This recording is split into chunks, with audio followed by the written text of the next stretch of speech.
What do you say, everybody, with Trey Yanity, Chris Daughtry. And later on, we'll be joined by Kyle Henderson. I'm Mick Gillispie here at Westgate Luxury Condominiums. I was about to say at Bryant-Denny Stadium, but you can see Bryant-Denny Stadium behind me right now. And Alabama beats Tennessee in a gritty game today, 52-24. And it really wasn't, Trey, it really wasn't as much of a blowout as that score would indicate. This was a really good football game. Alabama did the things that they needed to do to win, but it was tough. This was a good game, Mick, and this is the third week of October, everybody. This game always has a lot of drama about it. This is a rivalry game, and it's great to be back up here at Westgate. Thank you guys for joining us tonight. Get in the comments. Let us know what you're thinking. Alabama wins this one 52-24, but it was a really good game, Mick. I mean, this Tennessee team came into this game and about every category in the top 15 in the country offensively. Didn't know about their quarterback situation. We did see Hendon Hooker play pretty much the entire game. Looked pretty good, and we're going to break it down tonight. We can talk about what parts of this defense, let up Alabama at times tonight and why it was so close for so long. But got to give credit to Tennessee here to start, and got to give credit to that Alabama defensive line. I think they're the ultimate reason Alabama wins this game tonight. Things weren't clicking at times, a lot to get into, but Alabama does win this game, and I think we got some cigars coming our way here as well. I got to thank the guys down at R&R Cigar, in downtown Tuscaloosa. We did the show from there last week. Hey, roll tide, everybody. And now I'm going to hand out my cigars. Here's one for you. Here's one for you. Is our cigars? Where's your cigars? Best part at? about the third week. Here, you can stand back here if you want to. Yeah, guys, come on. Stand back here. It's cigar time. Where's your cigars at? Yeah, come on, guys. We don't have those right now. Well, you should have went to. You don't go to school. You got the dogs on. Are you a Georgia fan? What channel is this for? This is BamaInsider.com. Okay, you can watch it on YouTube. Hey, everyone. Roll Tide. Roll Tide, everybody. Tide. Raiders. You got the Raiders? Roll Tide. Raiders, Oh, Deke. Okay. Awesome. Very solid. Bring the energy Well, tonight. Roll Tide. It was a great game. It has been a great game. Roll Tide. Roll Tide, everybody. This is the environment that I love about Westgate Luxury Condominiums. Are you guys regulars here at Westgate? Yes. Yes. Yes. She belongs Yeah. here. She owns a place here. Yeah. Well, this is You own the awesome. place. Wow. I mean, not her. Yeah. Her relatives. Wow. Yeah. Right. Hey, look. Whatever it takes. Yeah. Were you inside?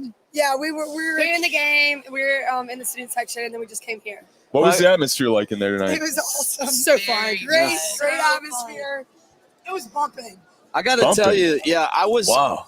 We've talked about this off the air, but as everyone leaves, Yeah, I was you guys for impressed joining. with the student section's energy tonight. You guys did a really nice job. Yeah, I think the whole stadium too, I'm a Mick. I visitor mean, also, and I will say every single time, I loved Sanford Stadium in Athens, but my favorite stadium is Bryant-Denny. I Really? Wow. watch it every single time. Where are Is you it- from? I'm from Memphis, and I have a relative who played in the NFL, been to Super Bowls, Pro Bowls, but this is my favorite stadium. Really? in the Wow. world. This tops any kind of Super Bowl atmosphere, right? Well, I don't know about that. All right. But I'm saying, like, me sitting in the upper bowl, I think it was like my freshman year of college. That was so cool. Wow. I felt like I was in the mountains. Yeah, well, this is Roll Tide, and glad you're here. Go Dogs. Maybe we'll see you in Atlanta. All right, look, that's what. Yeah, I'd love to see that. love for the SEC All right, guys, all the way look, around. things have gotten crazy here. I know a lot of you want to call in. You can do that at 205-850-0883. Things have gotten off the rail, but we're going to bring them back on. Handed the cigars out. We don't have anything to light these with, but at least we could chew on them. I was going to This is a say, tradition. Do you guys want me to tell you about the tradition? Do you know about the tradition? I know a little bit, but I'm still a newcomer here, Mick. I'm only in about year number 5 now in Tuscaloosa, so I don't really know the full backstory. Let's hear it. Well, what happened was there was a guy named Jim Goosetree who was a Tennessee guy, and Tennessee had dominated the series against Alabama. They won like 6 straight games. I mean, think about that. 6 straight. This is 15 straight, right? 6 straight. Alabama and Bear Bryant, they said, enough's enough, and they bring Goosetree over, and Goosetree says, he's the trainer, and he says, listen, if you guys win, I will give everyone a cigar, and I will smoke mine and dance naked in the middle of the locker room. And that's how the whole thing got started. So now both teams kind of do that. That was back in the early 60s, and we still do that.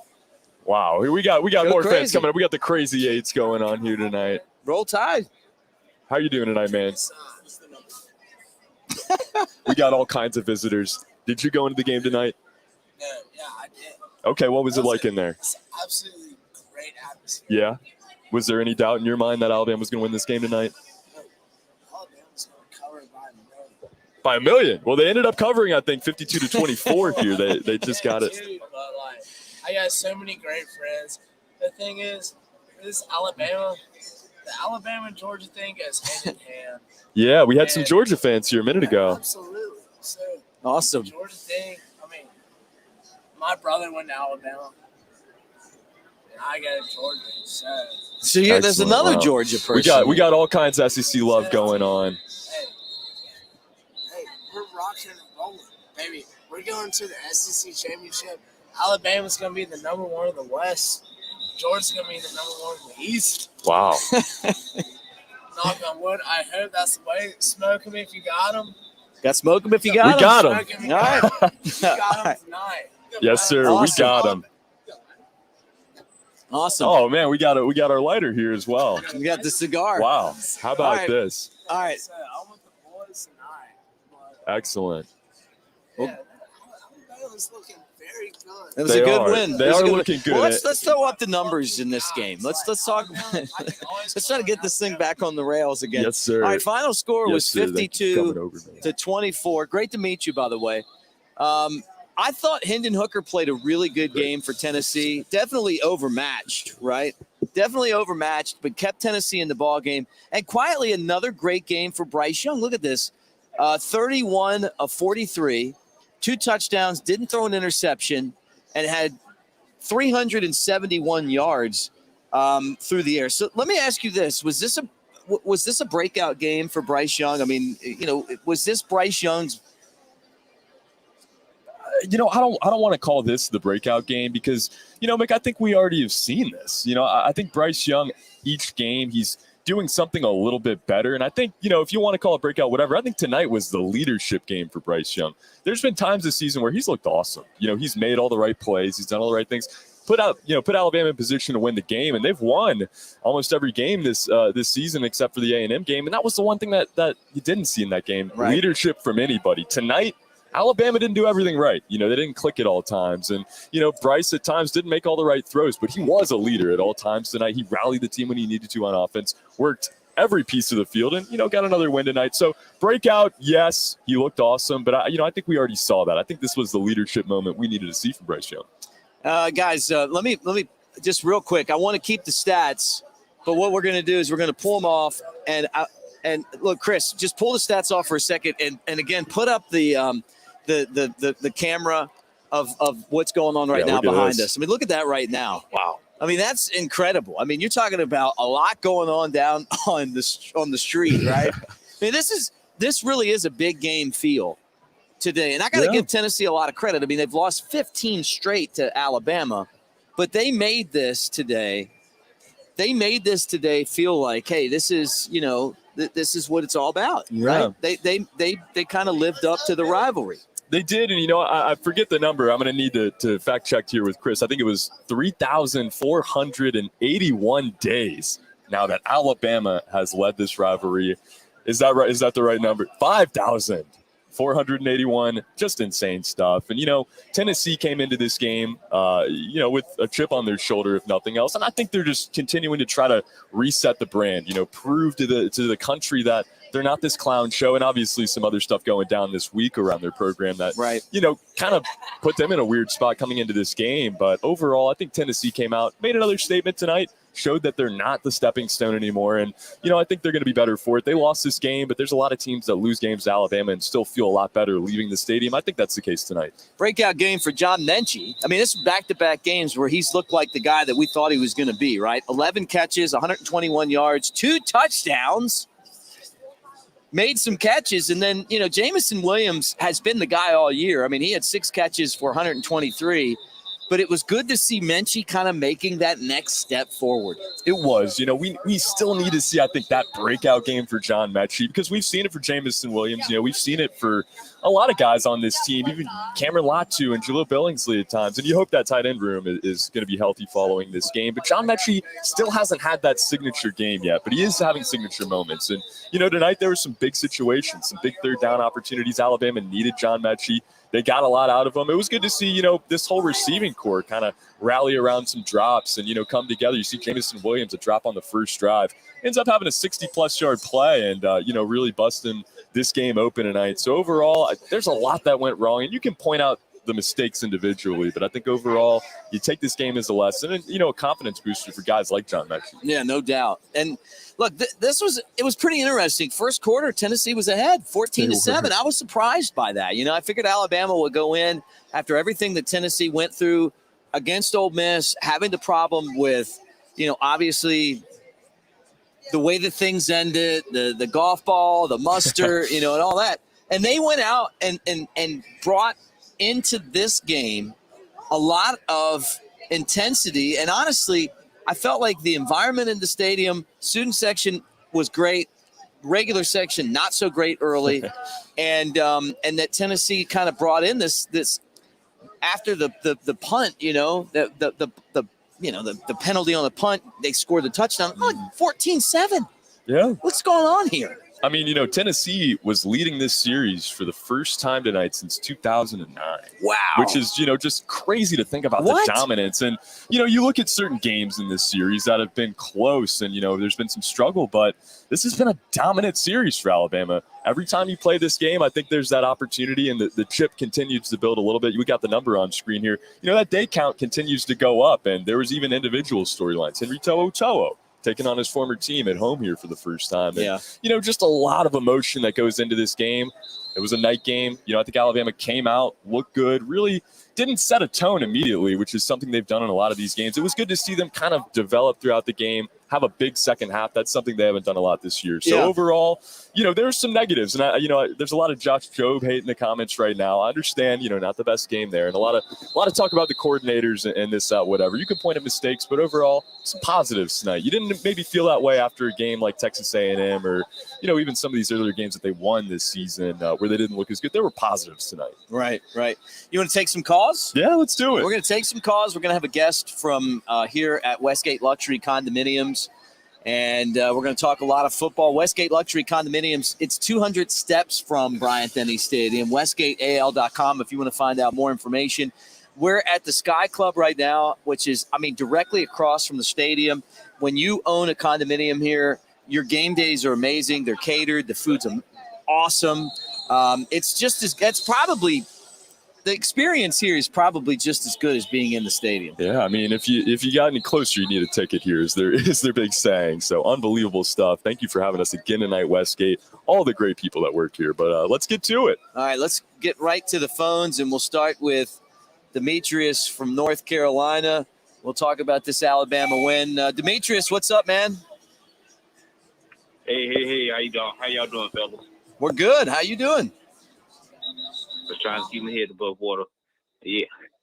But, good hard-fought game. Shout out to Tennessee. Them boys came to play. Young men came to play. I tipped my hat off to them.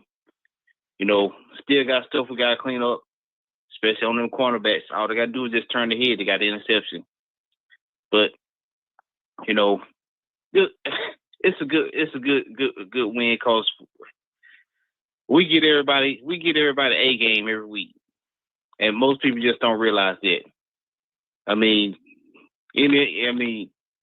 This team probably would anybody else. Tennessee probably would have gave up 80 points, but they fought, and we're gonna turn it around. Things gonna turn around on both sides of the ball. So good win for the team. Smoke the cigars. Get ready for next week. Yeah, no doubt, man. That's what we're doing, too. We're smoking some cigars up here at Westgate Luxury Condominiums and celebrating a win for Alabama. Great to hear from you, Demetrius. And, hey, don't forget, tomorrow at 6 o'clock, we're going to be doing it again and taking your calls and talking about Alabama going into the off week. They'll play LSU in 2 weeks, but 7-1 going into the off week. Not too bad. Not too bad. Roll Tide. Roll Tide, my friend. All right, that's Demetrius from North Carolina. Let's go right back to the phone lines again. And, guys, try to get – when you get on here, just try to get – just like he did. He was perfect. Try to get to the point, say what you got to say, and let's get to some more calls because I see a lot of you guys are lined up right now. We're waiting on Nick Saban. We'll have the Nick Saban press conference and all of that. So, big night for Alabama, though. Who's this and where you calling from? Hey, man, this is Jay from Sheffield. What's up, Jay? What's up, man? Y'all doing all right, man? I see y'all down there with the pretty ladies, man. Yeah. Hey, look, when they come on, you just got to move out of the way and let them do their thing. Oh, yeah. Hey, I ain't playing, man. We got to get rid of – can we not start a petition to get rid of O'Brien and Pete Golden, man? The fans want these folks on. This game was way too close for way too long. Look, they'll be gone at the end of the year because that's what happens every year, right? Maybe not Pete Golding, but this will be Bill O'Brien's probably his only year. I mean, he'll get a head coaching job somewhere else and move on. I mean, we can't keep these coordinators around. Yeah, but it's some young guns that would love to come to Alabama for at least 3 or 4 years instead of hiring Nick Saban homeboy friends. Well, they won the game, though. I mean, you got to give them credit for that. I mean, yeah, but we didn't look like Alabama either. Yeah, and I agree with you, man. This was a struggle. Today was a struggle. Yeah. But I'm gonna let you get out, man. I just want to say let's sign a petition to get them folks gone, man. Appreciate you for having my call, man. Hey, look, thank you for calling. Don't forget, tomorrow, 6 o'clock, we're going to take more calls. This next puff is for you, okay? Roll Tide, my friend. Tastes great. All right, let's go right back to the phone lines again. Celebrating a 15th straight win over Tennessee here on the Bama Insider YouTube channel with Trey Yanity, Chris Daughtry. I'm Mick Gillispie, waiting on Kyle Henderson and Nick Saban's post-game press conference as we hit the Stogies. Who's this and where you come from? Q from Brooklyn. Hey, what's up, Q? Man, long time, man. How you guys doing? We're doing great. Trey's over here trying to get his cigar lit, but I mean, look, we smoke them if we got them. That's what we're doing right now. Got them, light them up. Hey, just a couple of notes here. When are we gonna give Jalen Moody a chance to come and play, start at middle linebacker for us, since Christian Harris and Henry To'oTo'o can't make a tackle? Or when are we gonna get Bill O'Brien to stop running the same goddamn 5 plays that he's been running all day? He ran the same thing, but put the slot receiver in half motion and then run stinkers across. And the running game too. I mean, what's up? Trey Sanders cannot get no touches during the game. He running road. Hello? Yeah, no, I'm here. I'm here with you. I'm trying to see when you gonna give Trey Sanders a chance to run the ball. I'm looking forward to it. Somebody's got to do something because Brian Robinson is shouldering a big portion of the load. I was telling people this earlier today. The biggest loss that Alabama's had isn't Chris Allen. It's McClellan. Yeah. Because he did all of the things that Brian Robinson didn't do. You know, Brian Robinson's been great. He doesn't turn the ball over. He runs straight ahead. You know, he's been a battering ram and all that. And McClellan was kind of that, like, you know, able to, like, break out and juke guys and make moves and score, kind of catch the ball. So either Roydell or somebody's got to be that guy. I agree with you. Somebody's got to be that guy. We got to get back to the days when we had, like, Bo Scarborough, Josh Jacobs, Damian Harris, all running the ball. It was just running back by Kamindi. We got to get back to that. We just can't use Brian Robinson. Don't get me wrong, he's doing well. 4 yards. He's averaging 4 yards a pop. That's good enough. But we just got to get better on the offensive side because Bill O'Brien and his simple dump and dive plays is not going to work. It's not going to cut it against the Georgias. It's not going to cut it against the teams when we get to the playoffs, you know. But hey, smoke them if you got them. The streak continues. God bless America. God bless Coach Saban. God bless Alabama football. God bless me. God bless you. Roll Tide for life. Hey, Roll Tide, man. Always great to hear from you, Q. And make sure you hit us up tomorrow at 6 o'clock. We're going to be doing it again. God bless you, man. Thank you for calling in, and Roll Tide. Great call. All right, right back at it, guys. I want to hear from you. You can call in right now. We're waiting on Nick Saban, but if you guys are quick, we can keep on kind of pounding these calls out at 205-850-0883. Who's this and where you call? Oh, this is Kevin from Dallas. What's up, dude? Good evening, gentlemen. Good evening. Good evening. Good evening. I just want to know, instead of signing a petition as far as to get Bill O'Brien out, I was a gentleman who had shared with you a few weeks ago as far as the bubble wrap. So we need to sign a petition to get a bubble wrap as far as for Mr. Young as well as Mr. Anderson, because, hey, we cannot win a national championship if either one of those gentlemen go down. Positive as far as the evening, gentlemen, as far as health. Got through the night unscathed. Hey, I take my hat off to Tennessee. 5-1 up for Tennessee as far as this evening because, hey, they played. They just made some mistakes, but, hey, they gave it the old college try. But the one thing, gentlemen, I just have to ask is, and I have to pretty much pick it back to previous call, and that's just in reference to when will Trey Sanders enter the building, as in being able to make just more than just the mop-up time, but as far as positive time, as far as when it's time, then also as far as the other freshmen. We have the top 25, it's 25 freshmen, top class. So we need to see more than just a half a dozen guys other than on special teams, gentlemen. As always, thanks for indulging me. Take care. Look forward to as far as calling in tomorrow, RTR. Hey, Roll Tide, man. Can't wait to talk to you tomorrow. Kevin, always bringing it from Dallas. And he does it again tonight. I got to remember, I kept saying that bubble wrap comment. I love that. He said we need to bubble wrap Will Anderson and Bryce Young. But he wants to know about Trey Sanders. And before we go back to the phones, just give me something on Trey Sanders real quick. When are we going to see Trey Sanders, Trey Yanity? Trey on Trey here. If it were up to me, Mick, I think we would see Trey Sanders not as, RB1 necessarily, but we would kind of see him slide into that Jace McClellan role. I thought that's what we were going to see.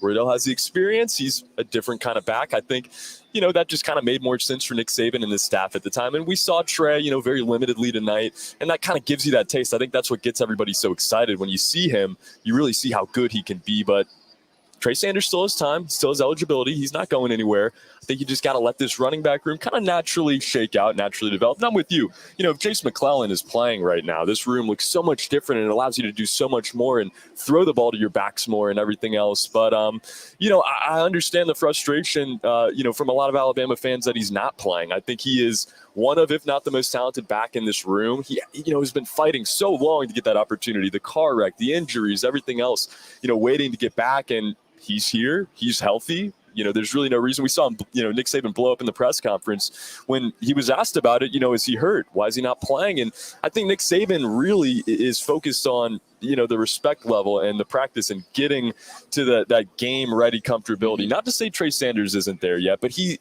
maybe wouldn't be able to step in and get the workload that you see Brian Robinson get right away. That's not to say he couldn't get more than he is right now. I'm still confused on that myself, why we're not seeing him at least a bit more than we are right now. But just give it time. Maybe this is going to be the secret weapon that they use later on in the season. Maybe this is the SEC title is where we see Trey Sanders really get his moment or a big moment. I don't know. I'm right there with you, but I think at the end of the day, just give it time. Give this running back room time. There's a lot of really talented backs. He's going to get his opportunities. Big group of you guys watching right now, over 500. Make sure you guys like and subscribe. Make sure you hit the thumbs up, man. That's how you say Roll Tide. And it really is a pleasure for Trey and I to be with you tonight talking about Alabama from Westgate Luxury Condominiums. All right, right back to the phones again. You guys get to it. Who's this and where you calling from? Yeah, this is Ken from Wetumpka, Alabama. How y'all doing tonight? Hey, we're doing great. Roll Tide, my friend. Roll Tide, brother. Look, I got a couple comments. I listened to the previous callers, and I'm with them. This defense, we was watching these guys tonight, and they were all over the field, but they weren't where they were supposed to be. And as far as Toa, look, I wish they'd send him back to Tennessee. I just feel that way about that fella. I mean, I'm just sick of that. I mean, this guy, he's supposed to be a so-called movie star, but I ain't seen nothing out of him. But he's standing over the players when they done hit the ground. So, I mean, I'm really frustrated with our defense and our offensive line, and they're not pushing nobody away.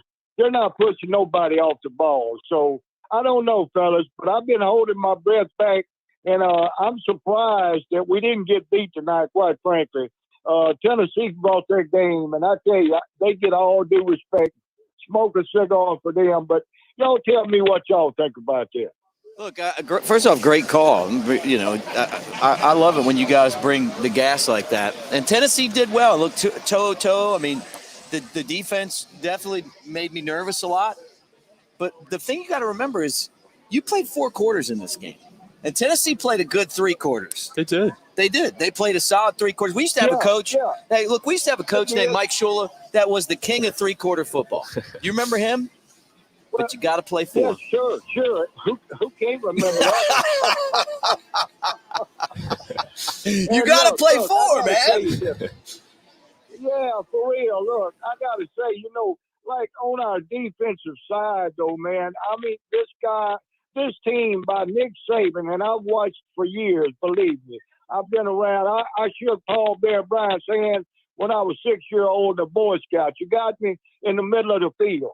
Now, I've been around Alabama football for many years, and I'm going to tell you something. This is the worst team I have seen Nick Saban coach, and it's not a Nick Saban. It's not a Nick Saban team. Unfortunately, now I know we can't have the best of the best every year, but look, I really do. I see some poor coaching going on. These kids ain't in the places they're supposed to be. They're not where they're supposed to be at it when that boy, it's ridiculous. But anyway, look here. I still love Alabama. I love you guys. I listen to y'all all the time. And all I'm going to say is, roll Tide, roll, fellas. Hey, roll Tide, man. Roll Tide. Great call. Thanks. And don't forget, tomorrow night. Y'all have a good night. You too. 6 o'clock tomorrow. We'll be taking more calls and doing this again. But, Trey, I'm going to let you chew on this. You guys that are hold. I'm going to get to you right here. So we're going to get to you, Trey, quickly. He's talking about the defense, and he's saying that of Nick Saban's teams, he just doesn't feel like this is much of a Nick Saban team. Now, they are 7-1. They're still in the top 4 in the country, which would get them into the college football playoffs. Still a long way to go. A lot of people are frustrated right now with To'o and the defense, guys being out of position. How about the play where I don't even know who it was. They're like standing there, and then they just throw the ball over the guy's head for a touchdown in the second half. You know, like maybe that might have been Job. I don't know, but it was like I get where the frustration's coming from, but also maybe it's a part of the style that we play now. You know, this team is so different, Mick. I don't know really how to define this team. I've been waiting all season for them to get into that rhythm and, you know, really get to this point of where you have a good idea of the character of this team. But I think we're still figuring that out, and that comes with a lot of youth. This team is a young team. They lost a lot of guys on both sides of the line, and I think that's, you know, where it starts. You see the defensive line start to turn it on a little bit, but the caller's right. I mean, this is not a typical Nick Saban defense. This team overcommits at times and, you know, finds them a lot of the times when there's problems, they just find themselves out of position. They're just not in the right spots on the field. It's not, you know, sometimes it's missing tackles. Sometimes it's getting too deep and overcommitting and not being, you know, in the spot to make the tackle, but overall pre-play even, you know, you look at a lot of the guys on our defense, specifically the defensive backs, they're just not in the right spots. And, you know, you want to talk about Josh Jobe tonight. He got burned several times. He was not in the right spots at any point. It raises the question, you know, how much of this is coaching? And I'm not just saying Pete Golding, you know, how much of this is scheming throughout the week and everything else. Nice little smoke blow. Sorry about that, Chris. Full cloud. I wanted to send that. All right, let's go back to the phones again. Great points there, Trey. Guys, great hanging out with us on the Bama Insider YouTube channel after the 15th straight win over Tennessee, the third Saturday in October game. And it's been awesome. You guys are bringing the heat. Who's this and where are you calling from? What's up, Mick? What's up, Trey? This is Sean from Huntsville. Sean from Huntsville. Oh, Sean from Huntsville. Yeah, thanks for hopping in, man. All-star caller right here. Yes, All-American caller. All right, what do you got for us, Sean? Man, great. First of all, let me start with the positives. Great win to come back and score 52 points like we did after an absolute atrocious start. You know what I mean? Great comeback win, man. Those guys play hard. I was really, really, really ecstatic because the defensive front actually got pressure without having to blitz. I was real, real happy about that. But I got to say this, man. We got to be honest. We have to be honest for all the fans that get mad when we tell the truth. It's just critical thinking. We're not dissing the team. It's just bringing up a few points that we need to get better at. That's all. Our safety play is terrible right now. It's terrible right now. I'm not sure if these guys don't know what they're doing. And I listened to Coach Saban Thursday night on the show with him and Eli, and the very thing he said we had to line up, that's exactly what he did. I don't understand why they had Daniel Wright in coverage like that on the hash mark one-on-one. Daniel Wright struggles in pass coverage big time. He struggles big time, number 3. I was very disappointed with Josh Jobe because Josh Jobe noticed him snap the ball every 8 to 10 seconds. Why would he have his back turned trying to get the call? Everybody else trying to line up and get – his back was turned to the receiver. Like, literally, he was facing the goal line when they snapped the ball. Just very lazy and very nonchalant and very uninspired. You know what I mean? The offensive line, listen, man, listen. No push whatsoever. And here's the bad news. It wasn't like that was an overload on Tennessee's side. That was just their front four. That was it. 5-man protection against a 4-man front. And they were whipping us. We couldn't move them. The offensive line was getting a hat on a hat. They just couldn't get no push. No push whatsoever. It was not B-Rob's fault. It was not the running back's fault. The offensive line was playing very uninspired. I will say this, guys. We're going into a bye week. We got to do something on that right side. I love Chris, and I would never diss him. But if we're gonna struggle like that at the right tackle spot, why not struggle with a young player? Somebody's gonna be here. Chris is really, really struggling on that right tackle. And I'll tell you somebody else who had a bad game tonight. The center, Dalcourt. Dalcourt got knocked in the backfield several times. And I told you guys about Billingsley. I love Billingsley on the deep routes, but that guy do not want no contact. He does not. He don't like the block. He whiffed on several blocks again. If a safety's anywhere in the vicinity, he may not catch the ball at all. And I'll tell you this too, guys. Don't look now, but even when Bryce doesn't complete a pass, he's getting hit on every pass play. Even when he doesn't complete it or completes the pass, Bryce is getting hit, not sacked, but hit on every last pass play we throw. Coach Saban has got to fix this, man. He got to fix this. Going into the bye week, I will say this: if we don't fix these things, because we can't keep saying we'll get better at it, man. It's the middle of the season. The first half of the season is over. So at this point, you got to fix it now. You got to change personnel. Even if they are older players, I'm telling you, we would not win the championship with the same stuff we're doing right now. We may not make it through the rest of the season unscathed. We still got to go to Auburn. We still got Arkansas on the schedule and a hungry LSU team who got destroyed today, but would love nothing better than to beat Alabama on Alabama's field. I don't think that'll happen, obviously, but you never can say never when you got the things happening that we got going on. We got to do something different, man. We got young players who are hungry, and I don't like the body language. I don't like the body language of the sideline. I seen Trey Sanders one time with the towel on his neck, just with his head to the side, like, man, horrible body language, sort of like Ajayi's body language last year. So I don't know what's going on, guys. We got to fix this going into the bye week, or we may not make it. We may not make it, man. I'm proud of the win. Tennessee was inspired to play us like that, but it is way a lot of stuff to fix. I'm going to hang up and listen to see what you guys say. But the offensive line, the safeties, Jaleel Billingsley, and Bryce getting hit are the things that we have to fix, guys. You guys do a great job, Mick, Trey, Kyle, Bone, the whole staff. I appreciate you taking my call. And as always, I'll hang up and continue to support. Hey, love you, Sean, man. Great call. And don't forget to call tomorrow night. Roll Tide, my friend. All right, Trey, let's chew on that. A great call quickly, because I want to get to some more calls. We got a guest that's going to come on and join us too.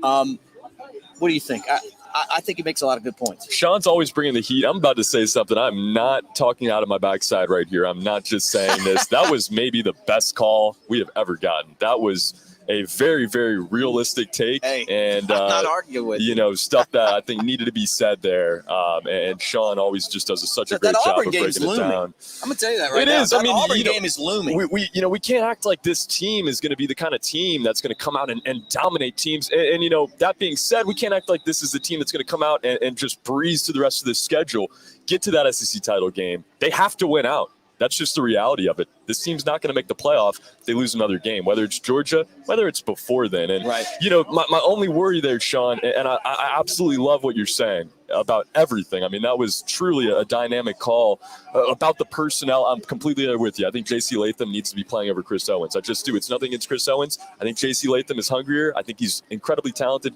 He needs to be playing right now. But my only worry there, when you switch the personnel this late in the season, especially with a young kid like that, how do they adjust to that? How can they just jump in and make that personnel change like that? Maybe they can, and if they can, make those moves immediately, Nick Saban. But Sean hit it on every number there. Amazing call. Great call. All right, let's go back to one of my other favorite callers here. Robert from Mobile. Robert's in my neighborhood in L.A. We're both L.A. guys as we watch the Dodgers play the L.A. The Braves play the Dodgers. Now I'm talking about Lower Alabama. What's up, Robert? Yeah, that confused Najee Harris once when someone told him what his L.A. said. But you know what L.A. means in Alabama now. I know. I think the last two callers were good. But here's my big but. I think it'll be a little too hard on the team. We did cover that ginormous spread. We did cover. Was a 25 or better point. We did cover. There wasn't a small spread they had to cover, but a huge one, and they managed to do it. Would it have been nice if we had – and if you look at the game and you look at the stats, you take away three big plays by Tennessee, and their points are next to nothing. They're down to 3 points. Big play now. Granted, this big play got a defense has problems. Let down. We take those 3 plays away, and Tennessee's points only get 3 points from their team because of their block punt, and there's a block punt they got them that close. So it's now they'll slow the roll a little bit on the beating up on the team. I mean that was a big win, a huge win. And the offensive line, Bryce Young did throw for 371 yards and 2 touchdowns, and we had over 200 yards rushing. So the offensive line couldn't have been that bad. Now the 24 points, they could be, all it comes down to Georgia. Everything is, this is a team that can beat Georgia today. Okay, that's I think that's the biggest problem I have. Okay, today's team, I didn't see a team that I thought could beat Georgia today. Last week it was I saw a team that could beat Georgia. This week, okay, not so much because we can't have these problems and beat Georgia. And right now it's about beating Georgia. You share with them something, and not took it too far ahead. But we all know that with Alabama's talent-wise is better than everybody else on the schedule. It's the mistake. Except Georgia, we're not certain our talent is better than Georgia's right now. But it's the mistakes that get us to make these games even, a bit hard to watch. And because they want error-free football, all the time. And when this team looks like it's not capable of doing that, and we're afraid that, okay, you got to play a bad game at the wrong time. You can get beat, or you can get beat. But what we saw in the Texas A&M game is how many mistakes it takes for this team to get beat. By everybody on the schedule except I believe Georgia. And now Georgia, it would take a lot fewer mistakes for them to beat you, or you could probably not make any mistakes at all, and they can beat you. And that's the main thing. Now, as far as everybody else on our schedule, the only way to beat Alabama is if we make a lot of mistakes. And then I don't think, and they say even in the Iron Bowl against Auburn, okay, it will take a lot of mistakes to lose that game. I don't think they're going to bring that many mistakes like it is against A&M again for a game, especially against Auburn. So I think we'll win out. But the bottom line is, okay, getting a team good enough to beat Georgia, because right now we have to beat Georgia if we want to advance in the playoff. We have to win the SEC championship game now. We lost our mulligan with losing to A&M, and now it's beat Georgia or the season's in our minds, it's over. And okay, tonight may not have been a Georgia beating team tonight. So hopefully we'll be able to improve that, and we won't get guys looking in the backfield. Now, that is a problem. I agree with the last caller about the safety play and things like that. It's like, okay, why is it hard to get these plays in, but he said so the guys aren't looking into the sideline when the other team's about to hike the ball. That's a problem that can be and should be fixed, and hopefully we'll get it fixed. But the victory was still really good. I mean, that's a pretty good margin point spread that we won by. So I'm more in line though. Let's celebrate that a little bit more than we are right now. Because that is something to feel good about. Hey, Robert, roll tide, man. Don't forget, tomorrow at 6 o'clock. All right, man. We'll do it again. Hey, roll tide, my friend. And you're right. Look, I'm celebrating. All right, Trace, roll tide. we got our cigars here. Roll tide. He makes a good point. Like I'm kind of with him on that part of it because these games are hard to win. Mm-hmm. You beat Tennessee 15 straight years, and you cover a 25-point spread against the Tennessee team that brought it tonight. Yeah, no doubt about it. 4 quarters, man. You got to play 4. Oh, you do. And they that's what I think is the positives. One of the biggest positives you take away. They really flexed the muscle as the game went on. We hadn't seen that at times this season. And, great call there, mellowing it out a little bit, if nothing else. It's easy to be hypercritical. And that's why I love how Sean prefaced his call. We're just, being nitpicky about it. Because I think you have to be. You have to be. Tonight, Alabama won the game 52-24. But there's mistakes you see out there that, in a game like Georgia or in the playoff, those mistakes add up, and Alabama doesn't win that game tonight. So, like the caller said, we do need to ease up at times, and it's easy to get uber critical of these athletes. But, sometimes you have to be, and I think all the way around, it's, this team is still learning and just continuing to grow. They're going to get better. This team didn't play Georgia tonight. They may play Georgia in December. We'll see how they look. I hope we do. Yeah. I hope we do. And you guys are bringing it. Continue to do that.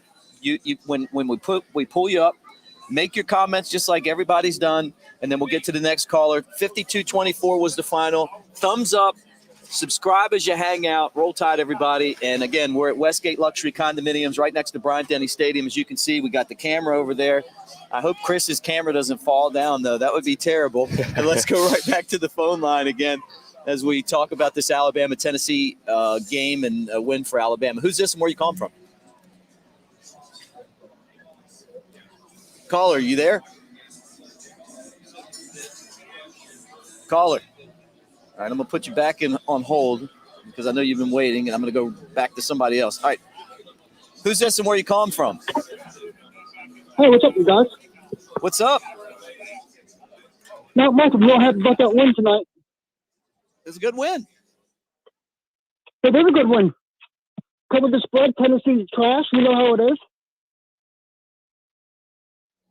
Yeah, no doubt. Well, yeah, what your thoughts? I thought it was a good game. I watched the whole thing. I'm real happy. Yeah, I mean, look, you have to be. You have to be happy. I mean, anytime you get a chance and you win the game, you got to be excited about it. I mean, that's kind of what you do this for. Yeah, no doubt. What was your favorite part about the game tonight? Exactly. I think if we keep playing like I know somebody said we're on the bye week next week. I didn't even know that until somebody said that. So once we recover from the bye week, watch a bit of game tape, fix some mistakes that we made tonight. It's no big deal. Everybody has a school punch in a while. It's all right. It's no big deal. Shake it off, and 2 weeks from now is another game. We got to get our head out of our behinds and get it done that way. You know what I mean? Yep. Look, it was, and Robert made a good point too. I mean, it was big plays that hurt us, but it was big plays that hurt us against Texas A&M too. I don't think that Arkansas and LSU and New Mexico State are going to be able to do that. The games that worry me, obviously, we haven't played great on the road. That Auburn game's looming out there. We got to get there first. So that's rat poison to kind of look ahead to that one, right? And then, Hey, what's going on with LSU's head coach? Did they fire him yet?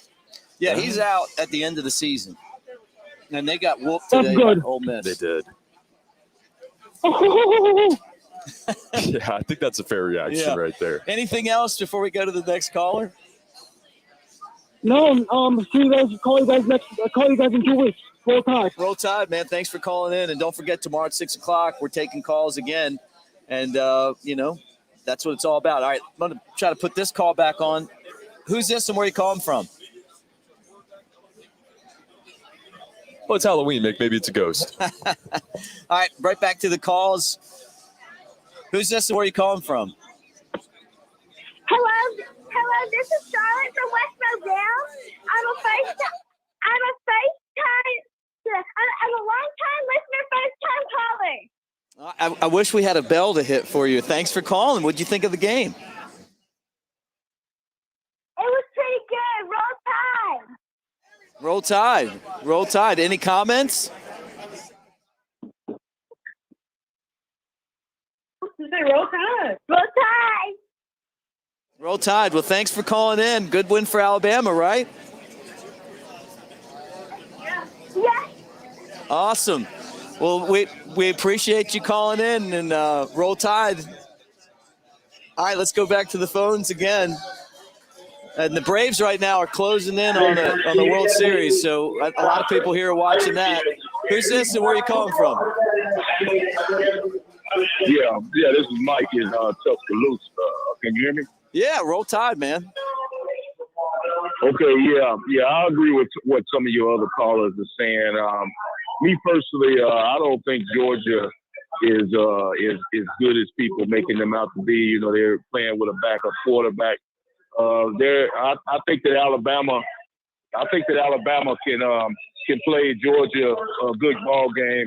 But the thing is, I think the game next week, in 2 weeks against LSU, that's the dangerous game because LSU has already shown that they can beat a good team in Florida. And remember how much trouble that Alabama had with Florida when they played. So that's going to be a dangerous game for the Alabama in 2 weeks. I'll definitely be watching. So if Alabama can't just expect to just step onto the field and have a victory because it's not going to be that easy. And plus LSU got blown out today, so they're going to definitely be fired up to play a good ball game. And, you know, as far as the defensive backs go, you know, I believe that the coordinator, he most likely won't be with Alabama next year because but if you look at the players, it's not all about how they're positioned. On a couple of those long touchdown passes, the guy he simply let the receiver run right past him and he couldn't chase him down. That's not coaching. That's just bad play by the defensive player as far as I'm concerned. But I do agree with what a couple of callers said earlier about Nick Saban. Nick Saban is a defensive-minded coach, and this is definitely not one of the better defenses that he has put on the field since he's been with Alabama. So hopefully he can make some changes and get ready for LSU. And I thank you for taking my call tonight. Hey, thanks for calling in and Roll Tide, my friend. Thank you so much. Okay. Hey, look, I think people are kind of a little frustrated with the issues on defense. This isn't last year's team. It's not, and this isn't the year before that or the year before that. 2 years before this season, I don't think anybody wants to go back to that defense. But this hasn't been the defense that Alabama fans are used to. And you can blame one guy, you can blame the players, the coach, whatever. But I think at the end of the day, it starts with the safeties, it starts with the defensive backs, getting those guys right, getting those guys in the right position, and like the caller said, making sure those guys are competitive on those deep routes. You saw Josh Jobe tonight, just kind of looked like he was lost on some of those deep routes, and you just can't have that when you're playing a team like a Georgia that has some talented offense. We're going to see the rest of the season as well here. I don't know what's going on in Atlanta, but it looks like hey, look, I'm going to tell you right now, somebody's cranking "We Are the Champions" yeah, here we go. down there behind us. I love that song. I got chills right now. Bama's still champions, right? Yeah, I think it goes up until 2022 at least. So hold on to it for a little bit. All right, let's do one more call. We're gonna have Nick Saban's press conference coming up, and we appreciate all you guys for calling. Hit the thumbs up as you hang out with us tonight, and we just chew on this out.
We're back. We're back. We lost our feed there for a second, but we're back on again. So we're not gone. We're just we lost the internet. Anyway, great calls, guys. You guys have been killing it with the calls, and we appreciate that so much. It's been so much fun talking to you guys and kind of getting into this matchup. And we've got a ton of calls on. We're waiting. Yeah, somebody kicked the internet cord here in the celebration, and I mean it is a celebration. Chris, I'm going to advise you to move your camera, your phone, so somebody doesn't knock it off. This Westgate Luxury Condominiums right now is blowing up, man. This is there's a party that's about to happen, not only for Alabama and Tennessee, but when the Braves finish up the Dodgers and go to the World Series, this place is going to be. It's going to go bonkers. It's going to go bonkers. Yeah, I think it's a good way to put it. All right, well let's kind of get back into this as we wait for Nick Saban and the post game press conference. And I believe we're getting it here in just a minute, so just another second on Saban. Okay, so we're about to have Nick Saban, and then we're going to talk to Marty, who's one of the residents here at Westgate Luxury Condominiums. He wanted to jump on and kind of talk about that as well. The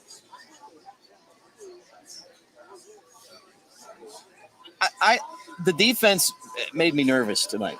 It did, and there's just certain moments, I think, throughout the game. You look at this defense, and you feel really proud. You look at the defensive line at times tonight, and Fedarian Mathis really led the charge there. And, of course, Will Anderson, after last week, you feel like he's the best defensive edge rush nowadays in the country. But, there's still times where you get deeper into that backfield and you still feel so uncomfortable. And I forget which caller said it earlier. I think it might have been Sean talking about Daniel Wright.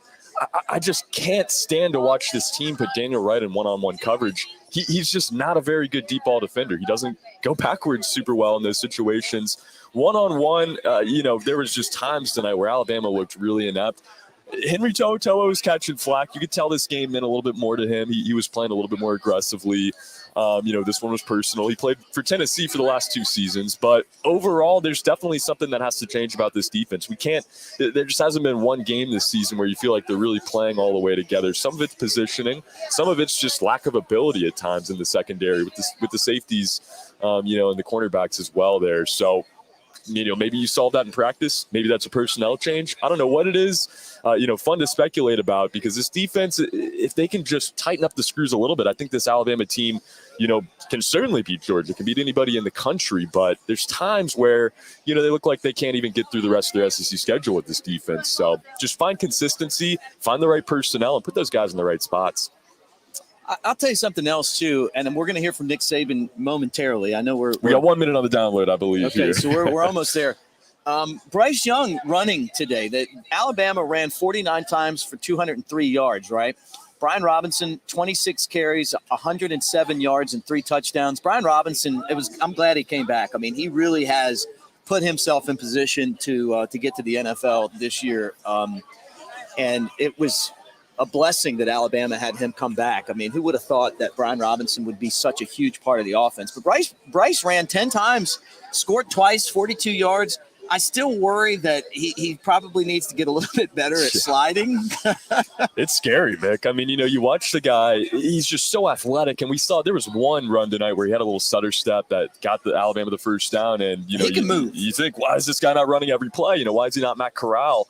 But, he still is a little bit raw in that area of his game. He's still not tuned that up all the way. So I think he's getting there. He's feeling more comfortable. I think 3 weeks ago you would have asked him. He would have told you, I don't want to run at all. I don't like running. But getting into it, getting Alabama some big first downs, and like you said tonight, some really solid numbers here for Mr. Young on the ground as well. But overall, another really solid night. Great decisions. Worked the entire field and worked it around to a lot of different guys.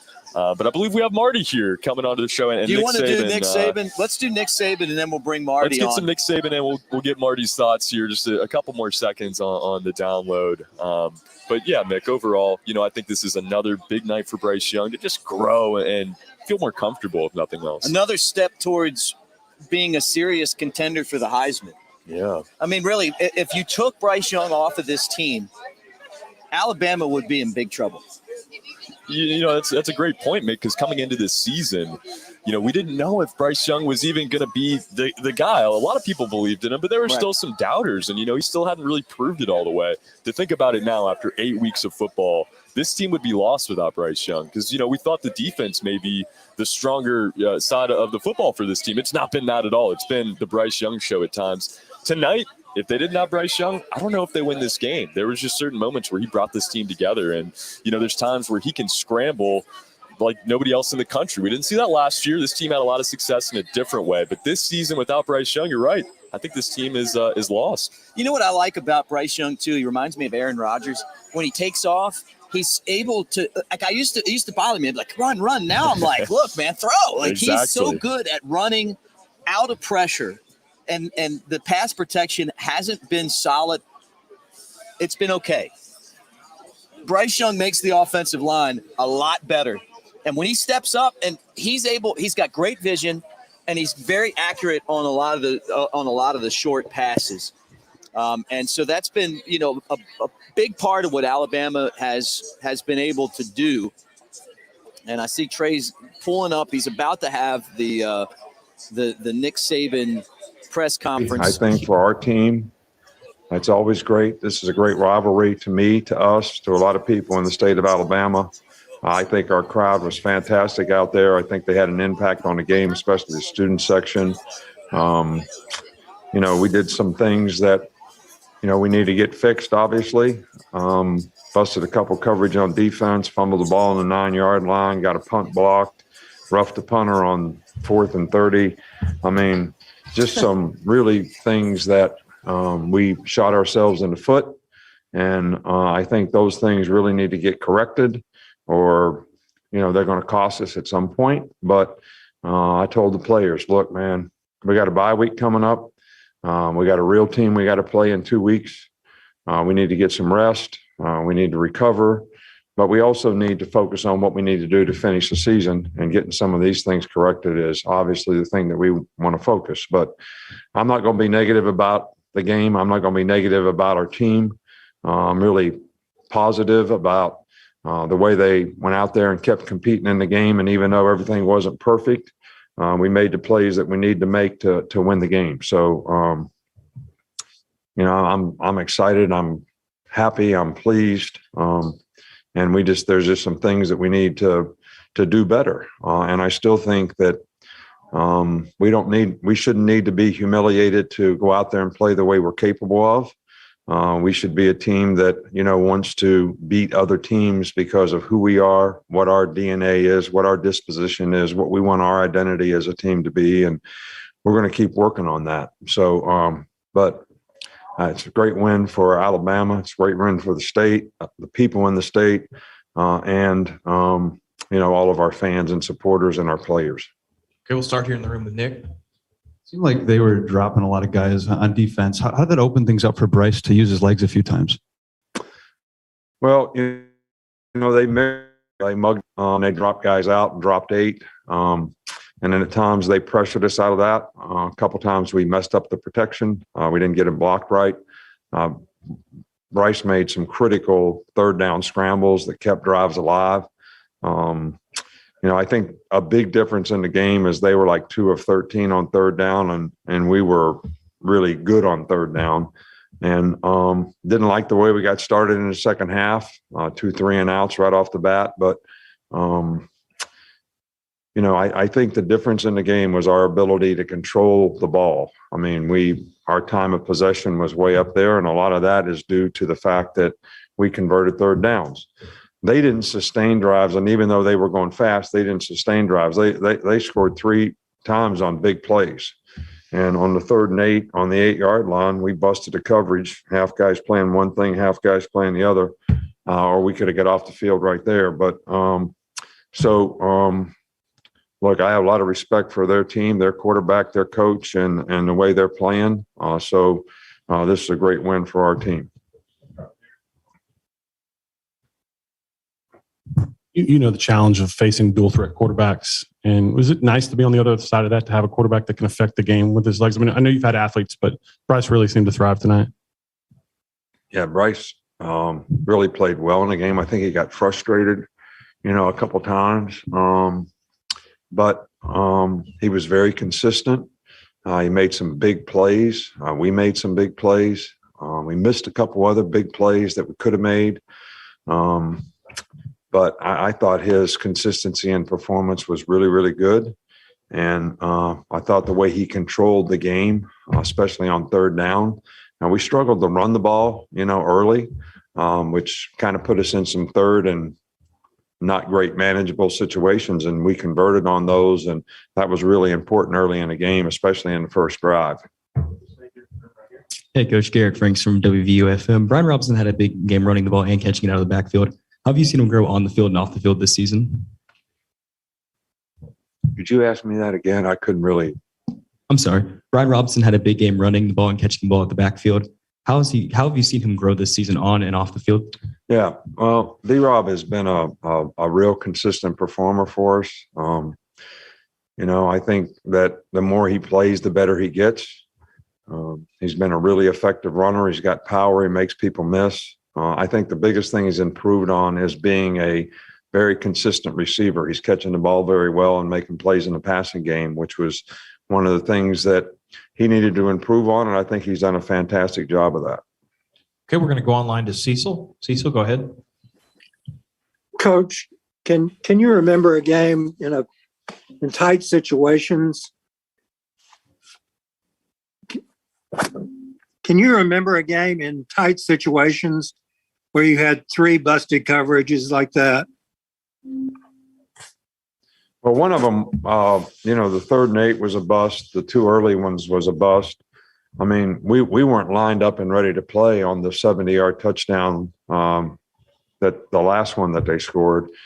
Josh was standing there looking at the sidelines trying to get the signal, and they went fast and snapped the ball, and the guy ran right by him before he ever even was lined up and ready to play. So that really wasn't a bust. D. Wright getting beat on the chop route was not really a bust. But then we got him 3rd and 8 at the 8, and we busted. And the 2 longer passes early in the game were we didn't execute. So, but the offense answered, and we kept scoring points. I think it was big to get an interception at the end of the game, which sort of put the game out of reach and changed the game in the 4th quarter. So, we need to fix those things, but we had some matchup issues out there today that we're going to have to work on and try to get fixed. We'll go to Michael Casagrande. Yeah, you gave up 150 yards in the first quarter, and then they didn't get a first down again until the 4th quarter. What went so well in those 2nd and 3rd quarters defensively? Well, we changed how we were playing. We were playing a lot of middle of the field coverage, thinking that they were going to run the ball. And we gave up a couple big plays, so we started playing a lot more split safeties. That was the halftime adjustment that we made, and we played that a lot better. But when they get 4 open and you're playing nickel, which we felt like we had to play because of the fastballs, we couldn't play dime like we did last week. 8 gets, walked out there sometimes when you're playing split safeties on a wide out. He doesn't really have a man-to-man, but it still is not the same kind of coverage you would be able to play if you had another DB in the game. So, and that's what I'm talking about when I talk about matchup situations. And he did a good job in the game, but it makes you a little soft. And they kept nickel diming us into the boundary, which is where that was happening. So, but the big plays that we gave up, they were all the DBs. We just didn't play the coverages correctly, and we got to get those things fixed. Go back in the room here to Aaron.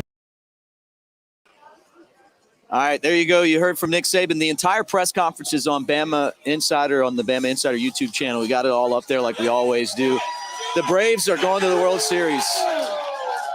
That's the reaction here at Westgate Luxury Condominium. Every TV up here is on the Braves. They're going to play the Astros in the World Series. So congratulations to Atlanta. And congratulations to Alabama for their win over Tennessee. And we're at Westgate Luxury Condominium. People are going nuts. You can see you got the camera up there. Our friend Marty, who's a resident here. What's up, man? Let me turn you on. Roll Tide. Roll Tide. Glad to be here, guys. Yeah. Are you a Braves fan? Absolutely. And then Bama fan? That's Absolutely. So you got your shirt on? Yeah. So we'll let's talk about the game for a second. What'd you think? Well, I thought the first half, it was kind of didn't play our best. Had a lot of mistakes in the red zone, of course, and then on the block punt, which was still don't understand why we would even pressure the punter, considering we were going to have great field position at the midfield regardless. But other than that, the second half we come out and play much better. Where's your cigar? You didn't get over to R&R. Didn't make it. Didn't make it. Well, let's talk about Westgate. You're a resident here, huh? That's this correct. Is like a pretty cool place to live, huh? Absolutely. We love it. So are you here all the time, or is this a game day spot for you? It's game day, but also it's like every other weekend if it's not a game, that kind of thing. My kids live here. My daughter's in grad school, and my son graduated 4 years ago from here. So he lives here, but we come here to hang out with the kids. We actually live in Georgia. You live in Georgia and then swing over to Westgate. That's right. Yeah, I mean, like, this is the lap of luxury. It's nice. It's nice. Did you watch the game here, or did you go over to the stadium? No, we were actually in the South Zone. Oh, were you? Yeah. Awesome, yeah.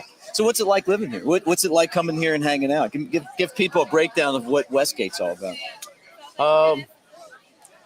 I mean, it's basically like someone tailgating for you.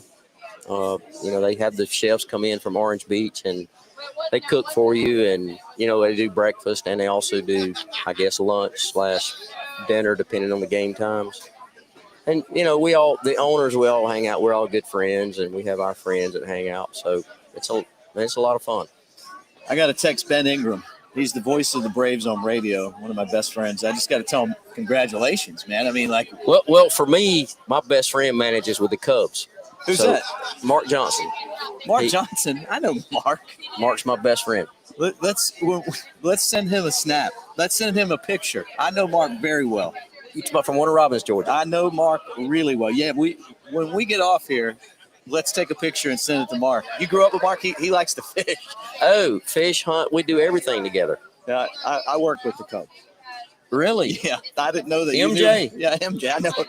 I know MJ well. Maybe I should take a picture and send it to MJ. That's so funny. Yeah, he's my best friend, man. His middle name, true story, his middle name is Mark Landon Johnson. My son's name is Landon. Really? Yes, after Mark.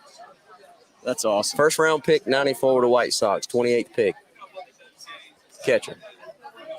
I broadcast the games for the Smokies. No kidding. Kodak. Holy. Yeah. I can't. Yeah.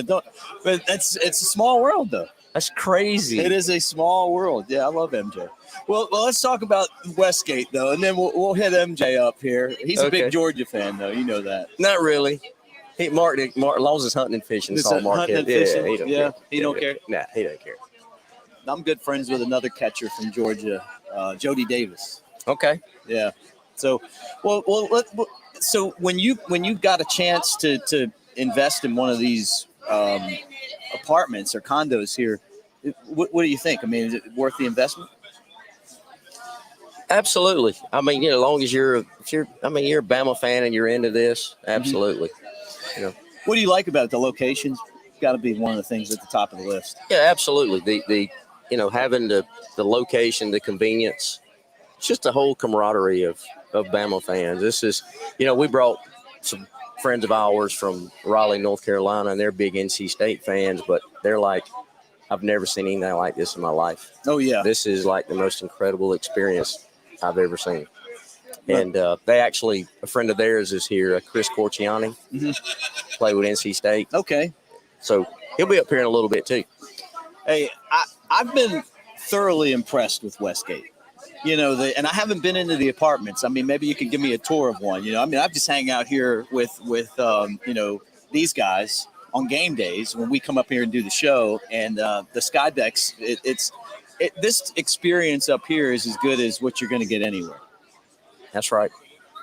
The where mine's at, we're actually right here on the side of the street, and we have the balcony. So we get to watch all the college kids across in the condos. Now, that's a reality show in itself. We'll just leave it at that. There's no shame in their game. There's no shame in it at all. No, not at all.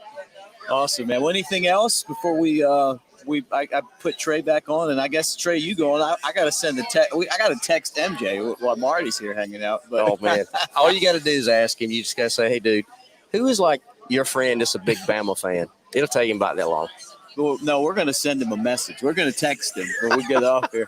Well, great, man. Well, thanks for jumping on with us and kind of giving us the insider look at, what it's like to be here. What a great night, though. The football game, the Braves go to the World Series. I mean, you couldn't ask for a better experience. No way.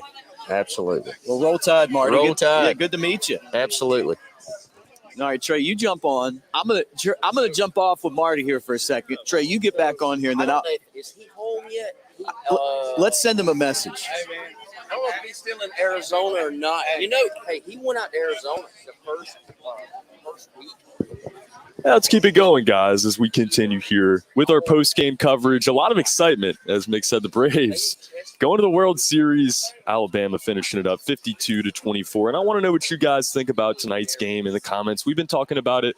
We've gotten to hear some of your opinions on our caller line and, in the comments section as well. But let me know what you guys think. This game tonight ends up, covering the spread for Alabama in a game that had a lot of different feels about it. I'll get into the stats here and kind of break it down. And like I said, guys, let me know what you think. I want to know what's on your mind. If you have any questions, throw them in the comments. We may hop back on the calls here in a little bit. If not, tomorrow night we're going to be doing a full-on call-in show. Good to hear from Nick Saban as well. We're going to get to some of that in a little bit here as well. But real quick, I'm going to break down some stats. Let's start with this offense. Really a game comparison between the two teams. Alabama finishes the night with 574 yards of total offense. Tennessee had 346. Alabama, 371 yards in the air. Tennessee with 282.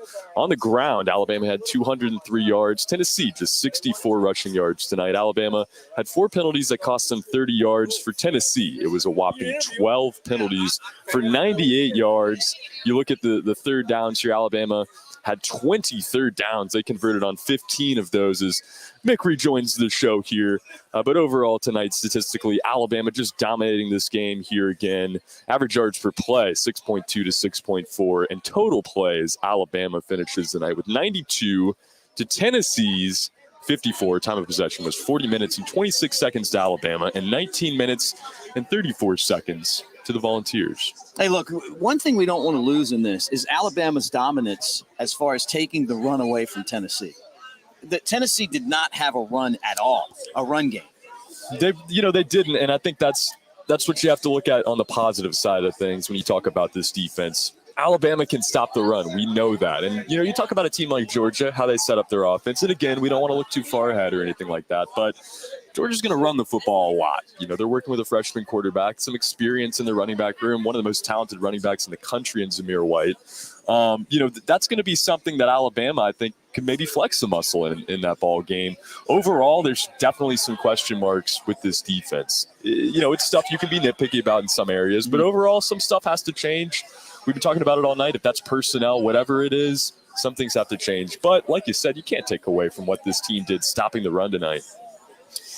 I look at the schedule, and let's kind of get into this a little bit moving forward. I mean, we got the bye week. There's obviously some things that Alabama is going to want to improve on. Nick Saban talked about that in the postgame press conference. I agree with Nick Saban. I think that, you don't want to get on the team. You don't want to be negative about a win. I mean, this Tennessee team can do some things. And the style of offense that they play is tough for Alabama. It's been tough for Alabama. This has always been the style that gives the Crimson Tide, I don't care what team it is and what defense you're talking about, fits, right? Yeah. But the fact that they were able to stop the run, they made the big plays. Bryce Young hung in there and led the team. The defense got the interception in the game. It was a little bit tight early, but you got to play 4 quarters. You do, and Tennessee right now lost this game 52-24. Maybe wait a year. This Tennessee team's coming. Hendon Hooker looked really good. He's young. And I was told he wasn't even going to play. Yeah, exactly. And that's a hurt Hendon Hooker tonight. Overall, that program is turning around here quickly. Really good hire this offseason. So give this program time. They could be right there. overall tonight, this Alabama team did what they had to do. They have to play 4 quarters. I still don't think we've seen a game where they've played every quarter, to the best of their ability, which is a hard thing to do. Easier said than done. But, overall, it's just about setting the tone has been the message for this team early in games, getting out to a big lead. It was good to see tonight. They didn't set the tone necessarily. They got up, but they did trail in this game. They had to fight back a little bit and really put it on at the end of the game. I think that's, it's a really positive sign moving forward. They're getting that back end, effort that we were looking for early in the season. But, it's just about playing a complete game and just getting consistency all over the field. All right, so we got LSU coming up in 2 weeks. LSU did not look good today. They surprised Florida a couple of weeks ago. Obviously Ed Orgeron is out at the end of the season. I think it says something about Ed's character that even though he's not going to be the coach in the future, he's sticking around and he's trying. I was surprised that Ole Miss beat him like that. Ole Miss is a really good football team. Alabama and LSU, it's a big rivalry. I mean, and honestly, as much as I love the Tennessee-Alabama rivalry, to me, it's my favorite one. Over the last 15 years, when Alabama's been beating Tennessee every time, LSU's been the one at the top of the list. Yeah, this is another big-time rivalry. It's not maybe the main rival, but this is another, heated opponent here that's going to be coming into town. Last year's game had a lot of really cool moments in it. I think that's kind of where Devontae Smith turned the Heisman race when he made that catch falling back in the end zone there. But, this game is going to be difficult for Alabama in some respects. LSU beat a good Florida team. The Florida team we're finding more out about, but LSU beat that team after trailing in that game, and that was a game where they had 2/3 of their roster available. You look at their game today, they got out to a lead. They obviously couldn't hold on to it. Ole Miss scores a lot of points. But, this team's going to score some points. They're going to come in here. They're going to test this defense again. This team throws the ball a lot. If Keyshawn Butte plays against Alabama, I think that changes everything. All of a sudden, LSU may be able to score in the 20s, somewhere in that range. But no Butte, I think this one is going to be a pretty easy contest for Alabama. LSU's just not playing for much at this point. But like you said, credit to Coach O for sticking it out. There's a lot of guys that, know that they're going to lose their job at the end of the season. They might not stick around. We got the Kyle Henderson Bowl coming up after that, New Mexico State, right? That's Our good friend Kyle. That's his alma mater. And then Arkansas comes to town. I don't know that Arkansas's style is going to give Alabama much trouble. I really don't think it is either. And that was such a fun storyline at the beginning of the season. And last year, too, for them to start to turn it around, they got into the top 10. But they hit reality when they went to Athens. They played Georgia. They got exposed there. I think Alabama's going to do the same thing. Limit their run game like Alabama's done well at times this season and just shove it down their throat. Arkansas doesn't play very well when you're, running high-tempo offense and you're really trying to force the issue on offense. So I think just setting the tone is going to be really key in that game. Another game that, you could lose. The rest of these games, I think, with the exception of Mexico State, you really think about certain players that could be deadly. That's a game that could be tough, but I think overall just focus on practice tomorrow, do the little things right, and you're not going to struggle with an LSU or an Arkansas or, even an Auburn as good as they've looked at times. Well, that's where we're going next. The Auburn game. The season ends at Auburn, the regular season. It's a game that could mean a lot. The West could come down to that game. It really could. And it's crazy to think that this game, could be the difference between Alabama getting in and not getting in again when, Auburn probably is going to be at a point where they're not playing for a playoff spot necessarily. Auburn has surprised me this season. I thought Bo Nix was going to continue to show that immaturity, some selfishness at times. He's thrown all of that away. Bo Nix has looked really good this season. Another coaching change there. But like you said, Mick, this is the biggest rivalry maybe in all of sports. This is a big deal. It doesn't matter what the rankings look like. Alabama's going to have to find a way to really sharpen things up, get the communication right, because, you look at the games they've struggled, been on the road. They've been in loud environments. That one's going to be probably the loudest they've faced, maybe Texas A&M, but that one's going to be the most intense, as far as hatred goes. So we're going to see how it all shakes out. I think, take it one game at a time. But, you look down the road, this team's going to have to bring it all together if they want to get to Atlanta even. Well, the good thing for Alabama is that even going in, say they win out or somehow they get to Atlanta to play Georgia, even Georgia included, there's not an offense that's going to give Alabama the trouble that this one did. You know what I'm saying? Like I just saw in Ole Miss and those teams and Texas A&M where they're going to be able to throw over top of Alabama. I just don't. I don't see that happening. Maybe I'm wrong, but I think that Alabama's personnel will match up good in those games. I mean, I hope so anyway. No, I'm with you. I think this was probably as difficult as it's going to get up until Georgia. If they get to that point in the season, I would say Ole Miss's offense is even more dynamic, but you don't even necessarily need the best offense in the country. You just have to find ways to get underneath Alabama's skin. You have to find ways to get them out of position. You saw tonight on that first Tennessee touchdown. That was just kind of the momentum starting to roll on that drive, and Alabama just could never regroup and get it together. If Alabama can find a way to really wipe the noise, when they're winning, the ball rolls the other direction, and they get on a run. I don't think there needs to be runs on either side with this team. Just be a little bit more consistent. Don't let the negative moments in a game define your quarter, your drive as much as they are at this point in the season. That's going to be the biggest thing.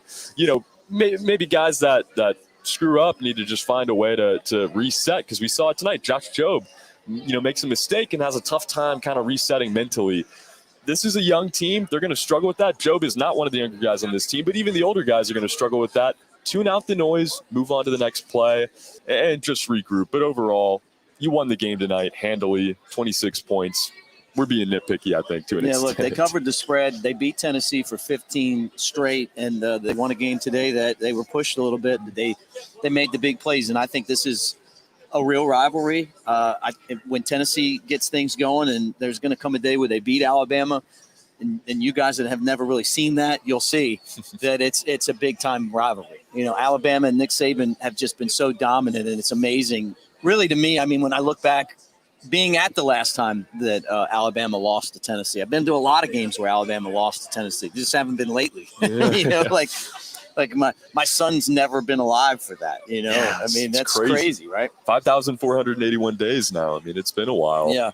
I kind of want to make a comparison here as we begin to close it out to the Atlanta Braves. I mean, you look at this Alabama team, maybe they're not playing their best football right now, but the Atlanta Braves weren't playing their best baseball in July and August. This team wasn't in first place, and they were winning, losing, whatever. They got hot at the right time. The Atlanta Braves are going to the World Series. I think we could see a similar deal with this Alabama team. They could get the ball rolling a little bit as Chris gets excited here. I don't want to feed all this too much. I got some Braves haters in my DMs, I'm sure. But this Bama team I think could do the same thing. Get the ball rolling at the right time. Take some momentum into Atlanta, into the playoff, whatever it takes. Just get hot at the right time. Get it together. I'm not. I'm still holding out for this team's best, and I think we're going to see it at some point. Let's talk about Westgate Luxury Condominiums. And I'm going to tell you guys right now, as you take a look at where we're at during the daytime, right? It's next to Bryant-Denny Stadium, 200 feet away from Bryant-Denny. And as you can tell, watching the show tonight, I mean, we're right across the street. I'm telling you, this is luxury at its best.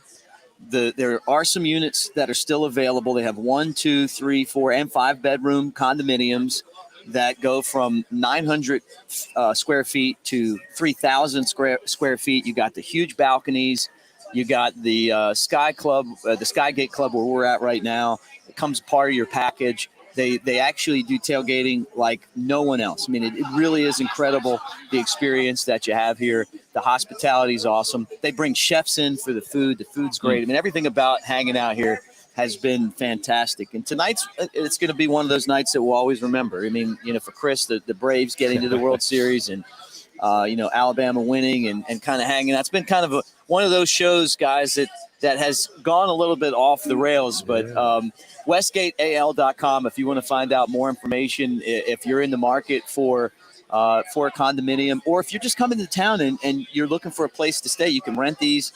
And you're right near everything. You're right near the football stadium, right near the strip, the fraternities, the quad. I mean, all of that stuff right here. You get the best Tuscaloosa experience right here at Westgate Luxury Condominiums. And look how beautiful. It's incredible. Yeah, it really is. All right, so I think that just about does it for us. Did we miss anything? I don't think so. There's a lot of layers to this game. Certainly didn't miss out on the cigars tonight. No, we smoked the cigars. And again, thanks to the gang at R&R for hooking up the crew here. Thank you guys for calling in. I'm telling you, we have just awesome callers.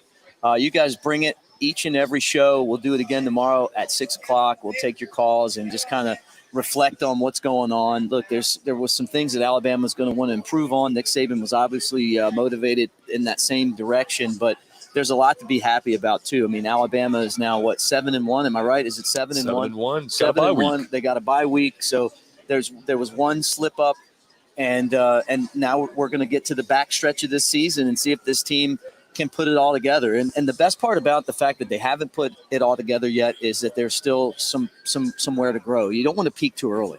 You don't. It's part of the story. I mean, this Bama team isn't last year's team. They're not going to go out and win every single game by 30 points, but this, make be a more fun story. We could be talking about the team that had some defensive woes at times and didn't look their best in the middle of the season, but found a way to come together, get some big wins like this one tonight, kind of spacing it out down the stretch there. But overall, it is a 7-1 team. They are still in playoff contention. I think all things are good here in Tuscaloosa. Yep. Thanks to Kyle Henderson, our managing editor here at Bama Insider. Chris Daughtry, fantastic job behind the scenes for Trey Yanity. I'm Mick Gillispie. And again, most of all, thank you guys for making this show another awesome night. You guys calling in, bringing the passion, making this just a memorable evening. Don't forget, tomorrow at 6 o'clock, we'll have our call-in show Monday. We do Monday Night Quarterback. That's another show that comes on 6 o'clock. We'll have all the press conferences. I don't know if there'll be any this week without a game. I'm not sure what that schedule is. Tuesday, Andrew Bone, the guru of recruiting, will be on, and he'll be on with you, Trey. You guys will talk about the latest. Alabama had some big visitors here this week. Oh, huge visitors. It's always great getting on there. I learned so much when I get on with Bone. Please tune in Tuesday. We're going to break it all down. Another big commitment this week, too. Traquan Feekins coming in from Birmingham. Keep them coming. I love it. Keep them coming. Wednesday's normally the score prediction with Kyle Henderson. I don't know that you do a score prediction on an off week, but we'll have lots of stuff going on. No Bama Insider tailgate show on Friday because there's no game. So we're going to – I'm hoping that we can catch our breath. I know. Because that stretch, we turn it over and we start moving into the week after next. It's going to be a lot going on. Oh, yeah. All right, guys, like and subscribe. Hit the thumbs up. And, again, we really appreciate all you guys for being a part of our show. From Westgate Luxury Condominium, I'm Mick Gillispie. Again, for our entire crew, thanks